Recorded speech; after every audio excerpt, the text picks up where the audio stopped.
Well, it's really happened in a very short space of time. China's growing economic power has made it a star attraction. Since it adopted its reform and opening up policies more than 30 years ago, Beijing has followed a unique development model which is now benefiting the world over. Let's take a look now at how some see China's economic strength.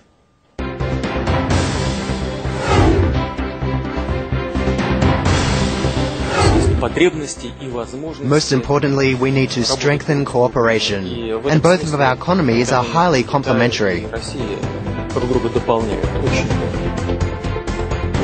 very pleased with this increasing cooperation and this new type of relationship in which both countries need to rebalance the relationship. But also it's a testament to the very strength of the relationship. La relation franco-chinoise est une relation très forte. I think the China-France relationship is full of vitality. Now the whole world can clearly see that the China-France ties are not just about trade, but real cooperation. Yes, I think there are so many windows of opportunities and points of connection. Today, in my discussion with the President, I talked about linking up the northern part of Thailand with the southern part of China and engaging Laos and Myanmar.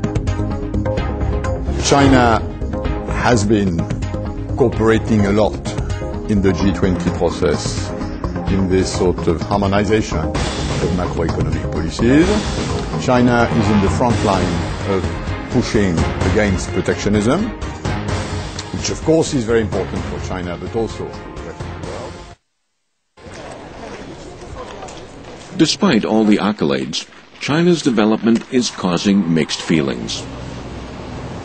Last month, China was in the limelight at the World Economic Forum in Davos, but the country's monetary and trade policy was under attack. Even in a keynote speech on the first day of the Davos Forum, French President Nicolas Sarkozy made a veiled attack against China. He said festering trade imbalances were harming economic recovery. Top Chinese officials faced a difficult task defending their economic policies.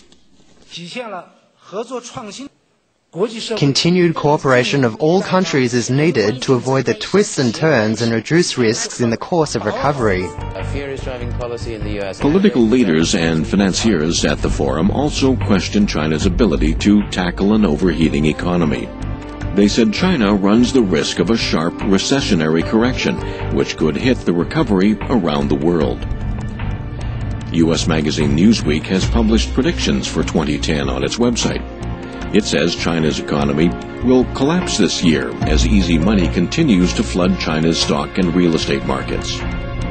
Some critics say China now stands roughly where Japan did in the early 1990s. The country experienced a disastrous decade of economic stagnation and deflation from 1991 to 2001, after bubbles in its stock market and land market collapsed. Last month, a widely read Chinese paper, Southern Weekend, published an article by a Japanese freelancer, Yoshi Shinobu. Shinobu has been living in China for years. She says she hopes that China could avoid walking Japan's path.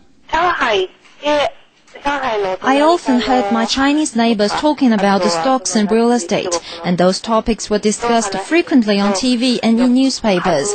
I feel that China's present situation has some similarities with Japan's bubble in the 1990s. But a Chinese analyst disagrees. In the 1990s, Japan's economy was expanding rapidly. It even talked about buying America, but its situation is different from that of China. Japan has a comparatively narrow market. Its economy depends heavily on exports. But China has a huge market with 1.3 billion people. The demand is huge. We have many options for avoiding Japan's bubbles. For example, the country is now transforming from a manufacturing economy to an expenditure economy that will create a gush of demand in economic sectors. But Professor Chen also warns China still faces many problems along with its fast growth.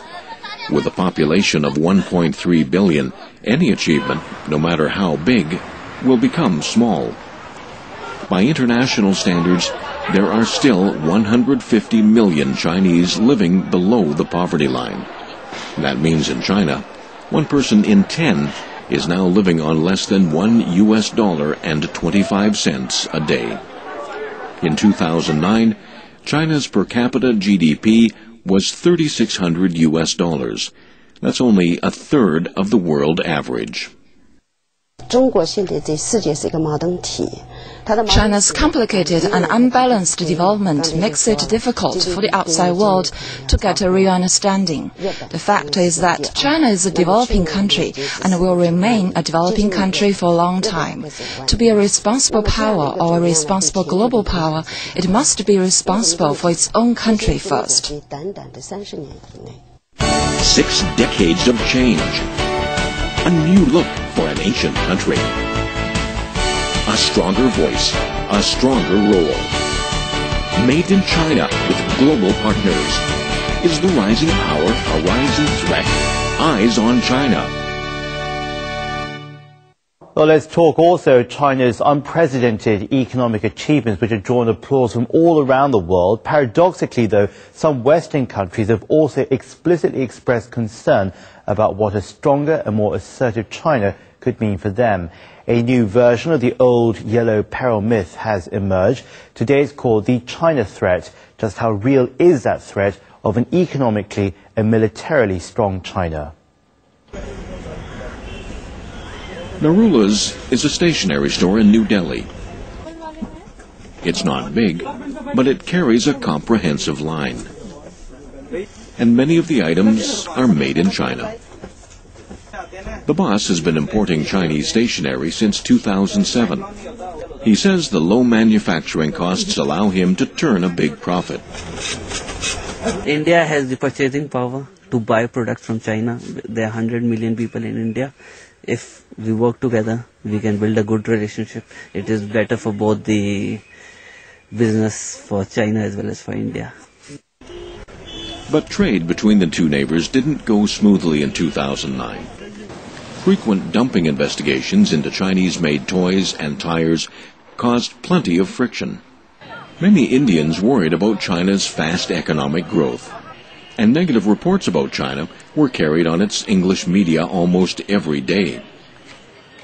Now, if you read the English media, naturally the English media is very strongly influenced by Western opinion. And Western opinion is very nervous about the rise of China. And we cannot blame them. For at least 200 years, they were totally dominant. For about 300 years, they have been the strongest technological power. So all of a sudden, they are being challenged by China. So you cannot blame them for feeling a little nervous about that. The idea of a China threat is not new. It goes back to the mid-1990s, along with China's economic boom. Today, the allegation is prevalent in Western countries in several forms. China's economic threat, China's military threat, and China's energy threat. Some analysts say the China threat reflects a legacy of Cold War mentality. There's a perception in the West that a country will definitely seek hegemony once it gets strong. By spreading the China threat fallacy, they advocate containing China. Second, they try to sow discord between China and neighboring countries. Third, after the collapse of the Soviet Union, the US needs a new potential enemy. But in the globalization age, all nations are interconnected. Western countries are used to dealing with a poor China. It could be they aren't ready for the transformation and fear a challenge to the status quo. But some scholars say such worries are short-sighted. China has been a very strong power in the world for many thousands of years. And unlike Europe, which sees its history in about 400 or 500 years, India sees its history in terms of 4,000 or 5,000 years, like China does. During that period of several thousand years, China has been a very great power internationally. It was the primary power for many thousands of years. So there is nothing unusual or unnatural in the rise of China. It's unlikely that China will slow its growth or that Western countries will suddenly change their views. As China develops, the China threat theory is likely to be revised and expanded. Well, that's a look at that. But